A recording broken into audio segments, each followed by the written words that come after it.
Welcome back to A Long Walk to Water by Linda Sue Park. Chapter 7, Southern Sudan, 2008.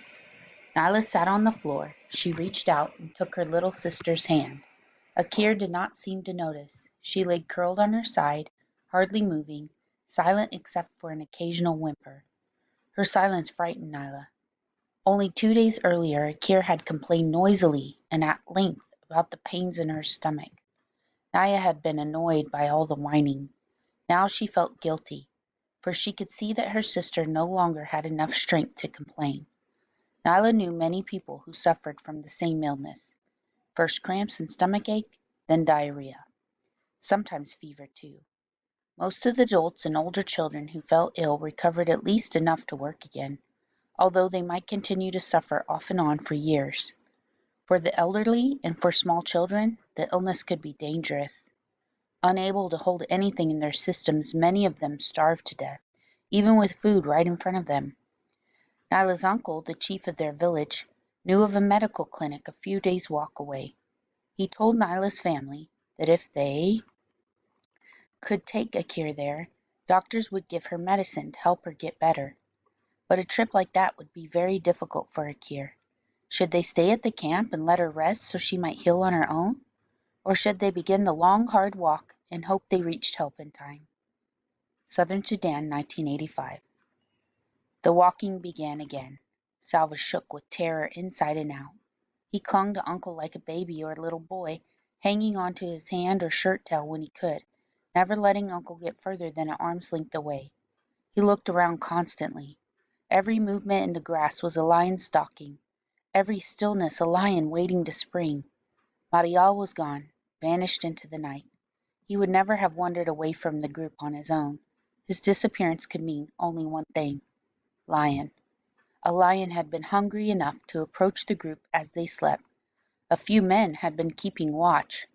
But in the dark night, with the wind rippling through the long grass, the lion could easily have crept close without being seen.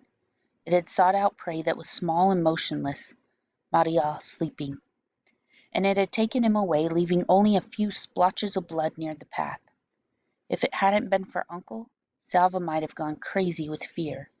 Uncle spoke to him all morning in a steady, low voice.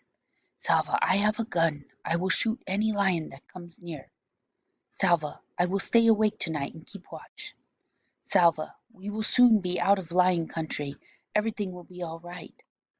Listening to Uncle, hurrying to stay close to him, Salva was able to make his feet move despite the cold terror throughout his whole body. But nothing was all right. He had lost his family, and now he had lost his friend as well. No one had heard any screaming in the night. Salva hoped with all his heart that the lion had killed Mariel instantly, that his friend hadn't had time to feel fear or pain. The landscape grew greener. The air smelled of water. "The Nile," Uncle said. "We will soon come to the Nile River and cross to the other side." The Nile, the longest river in the world, the mother of all life in Sudan. Uncle explained that they would come to the river at one of its broadest stretches. "It will not even look like a river, it will look like a big lake. We will spend a long time crossing to the other side."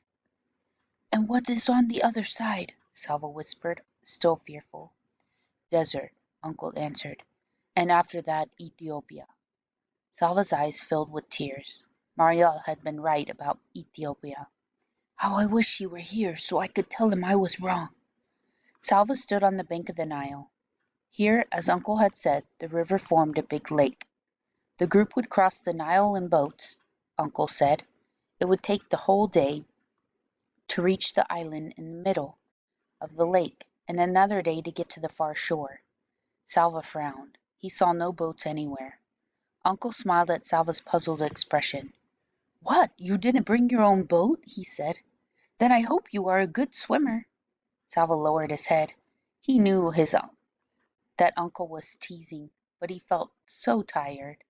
Tired of worrying about his family, tired of thinking about poor Mariel, tired of walking and not knowing where they were going. The least Uncle could do was tell him the truth about the boats. Uncle put his arm around Salva's shoulder. "You'll see, we have a lot of work to do." Salva staggered forward with yet another enormous load of reeds in his arm. Everyone was busy.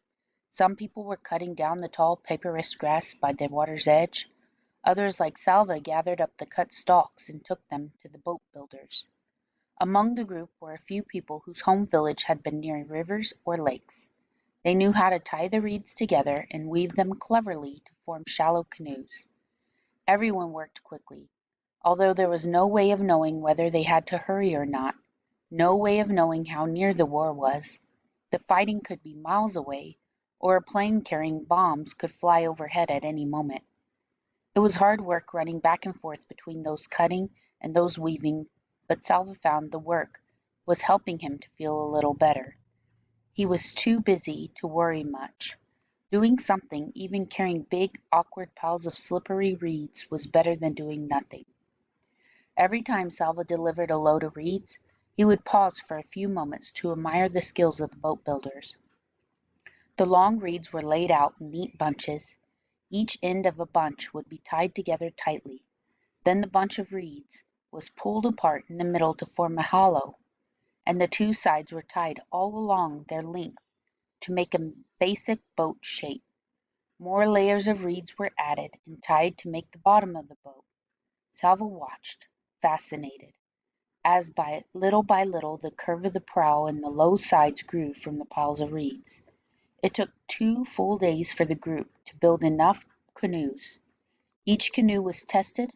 A few did not float well and had to be fixed. Then more reeds were tied together to form paddles. At last everything was ready. Salva got into a canoe between Uncle and another man. He gripped the sides of the boat tightly as it floated out onto the Nile.